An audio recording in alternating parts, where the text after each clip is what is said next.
Hi, folks. Good to see you. Hey, I'm Pachal. I am the founder of the Media Copilot. It's a company that does AI training and AI transition for media companies. If you need that, see me later. But I'm here to talk about something, actually something that Anthea talked about earlier. I thought her talk was terrific, by the way. But she had a lot of slides with a lot of bullets on them. I don't have nearly as many bullets, so sorry. But one of the bullets on her presentation was discoverable. And that's really a big thing I'm going to talk about, which is GEO, or Generative Engine Optimization, and a little bit more on how important it is for media companies today. So I'd love to begin my talk here with a story. So I used to be the chief of staff of CoinDesk, and I was there when ChatGPT came out, and we all saw that this was going to change the world, certainly the media world. And one of my many duties was to figure out our approach to AI. And we were having a debate internally about, like, well, should we let the bots crawl our content and essentially take it for free, or should we block them? And most of us on the committee basically said, oh yeah, we should block them, we're not getting compensated, it's kind of a no-brainer. But there was one person there who bravely made the case that, hey, we should think about if people are using AI to learn and to discover things, that if we are left out of those summaries and the data that they're using, we're just going to be not present. And that largely academic debate at the time has now blossomed into kind of the central tension between media and AI a few years later. And so this debate, should you block bots or not, I want to hopefully leave you with a takeaway that it's kind of an old debate. It's kind of an old framing that doesn't really work anymore. And I'd like to do that by essentially answering three questions: how the market's changed, and how publishers can make GEO work for them, and also hopefully how this can affect the bottom line and turn it into revenue. So let's begin. Okay, so here's the old debate, right? You know, should you block the bots, let them crawl for free? You know, that's the old framing. That's a fine framing if you're thinking about a leverage strategy. You know, you're basically looking to get a licensing deal and forbid the AI companies from crawling your content and harvesting it. That is not really a good strategy anymore. I mean, this is really now a distribution problem. The thing is, people are using AI now at kind of an unprecedented scale. It's become a massive distribution platform. Blocking here is not necessarily bad, and hope you don't take away from this talk that you should never block. You probably should consider it, and certainly should be part of your AI strategy in terms of managing access to your site. But you should also face the reality that if you are not in AI answers, you basically don't exist. So blocking alone is simply not a strategy. And just to give some numbers on this idea of this discovery layer and how prevalent AI is right now, here's a few. So there are 900 million weekly ChatGPT users. It's probably approaching 1 billion now. This is a stats about a month old. 1.5 billion monthly AI overviews users. Now that's an old stat that's probably way bigger now, especially considering how Google is encouraging AI mode more and more on all of its platforms. And then there's some good data from Adobe over the holiday season here. That's the nearly 100% increase in visits to AI to media through AI year over year over the holiday. So obviously this is massive, and you know, this is a thing that audiences are doing. They are turning to AI first for their answers. So really the debate is no longer about whether or not machines get access to the content. It's about whether that audience, that massive, growing, and soon to be all-consuming audience, all-consumed audience, I guess, are they exposed to your authority? And that's really what this is about, right? So if you're not in AI summaries, if you're not allowing your site to be crawled in any way, you won't own the narrative, and you won't own the narrative on the exact topics, the areas that you want to be an authority on. AI, of course, it's compressing, it's averaging, it's getting everything together from multiple sources. Sometimes that's LinkedIn, sometimes it's Reddit, sometimes Wikipedia, but there's also going to be a competitor who is now setting the narrative in those summaries. So really, it's not a risk about losing clicks, it's a risk of someone else stealing your authority in these summaries. I like to say this, trust is a new moat. Everything's a moat now, but trust is certainly a moat, and it's actually kind of always been the moat in media, and certainly trust between a media brand and its audience is very important. It's just we couldn't really measure it very well before. With AI, we're getting good at, or at least better at doing that. Now, trust in the media obviously is not at an all-time high these days, but trust in individual brands is. So people may not trust the media broadly, they do trust the places they follow. That's why they follow them.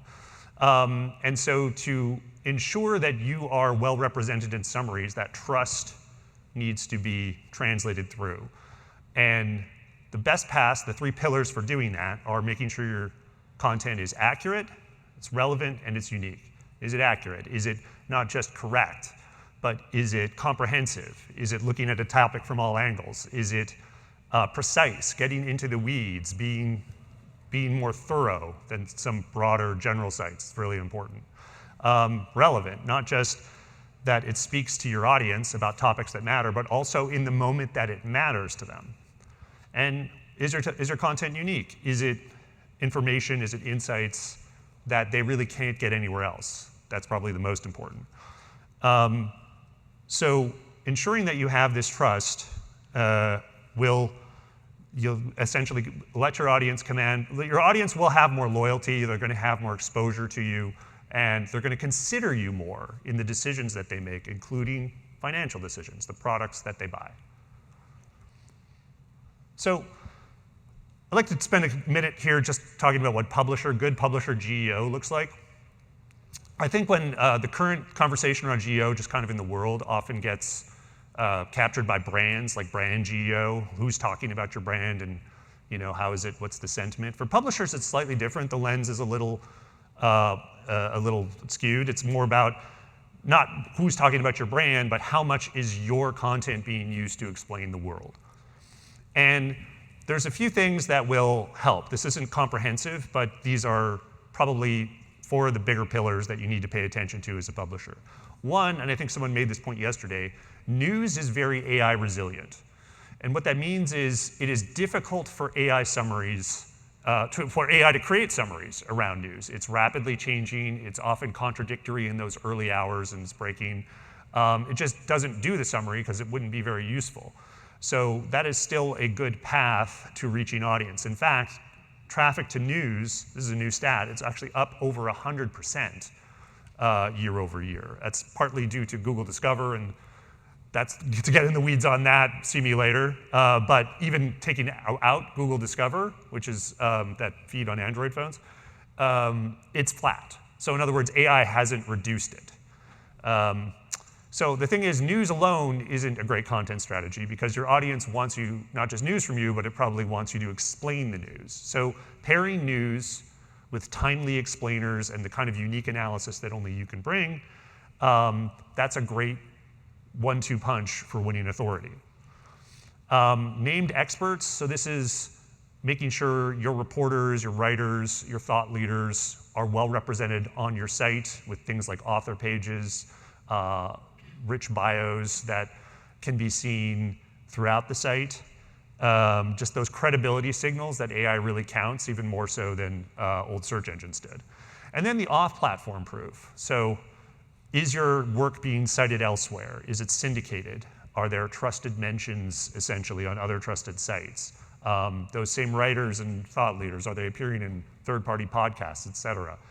AI looks at these patterns, understands that that is what builds authority, and will reward you for it. So if you think about the game plan, news is the fuel, explainers is the vehicle, authority is the destination, or the finish line if you revved up, right?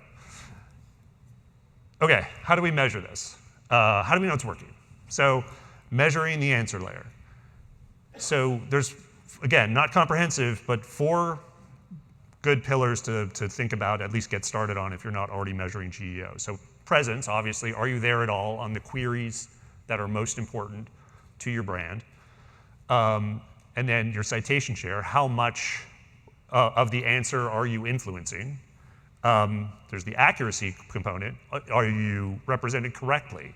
And how is that changing over time? This is sort of a newer stat or metric called narrative drift, which is becoming increasingly important, certainly for brands, but also for media. And then the qualified visits. Who is coming to you from AI, and then what are they doing next? Another thing, very important thing to measure is obviously bot traffic. We've been hearing a lot about bot traffic being higher now in many places than human traffic. But the thing is, bot traffic isn't a monolith. Measuring bot traffic means you're measuring training bots, you're measuring search crawlers, and you're measuring user agent. And each of those each of those behaves differently, and you should treat each of those things differently with regard to blocking access, and then how you manage the visits from those bots. All right, so how does this shake out on the bottom line? How does GEO turn into revenue? Well, again, these are the main pillars, not necessarily comprehensive, but number 1, you can charge the bots, or you can charge the people in charge of the bots.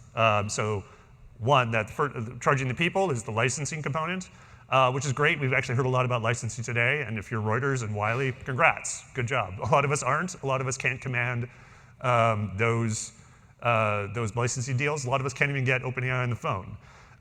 In those cases, you could have some kind of compensated access, paywalled endpoints, or pay per crawl and that sort of thing. There's some early successes here. It's still early and it's largely unproven. So it's again, not saying don't do it. It wouldn't say necessarily it's going to be a huge source of revenue right away. There's also revenue sharing and advertising. So some of you probably heard of Perplexity Comet Plus. It's a subscription that lets you have access to certain publishers. They share the revenue with those publishers. Early days for that. We'll see how that shakes out and if that catches on. There are some more nascent technologies. I know of at least a couple companies experimenting with injecting advertising in content so that it shows up in the answer when a bot crawls you. Very interesting, super early and experimental. No idea how that's going to play out. And of course, there's ChatGPT. They're doing ads. Maybe others will follow suit. Whether or not media can get a piece of that, we'll see. And then, of course, there's the humans that do come through AI. Those are certainly a much smaller portion than used to come through search, but they are higher intent. And there is some numbers we can attach to this.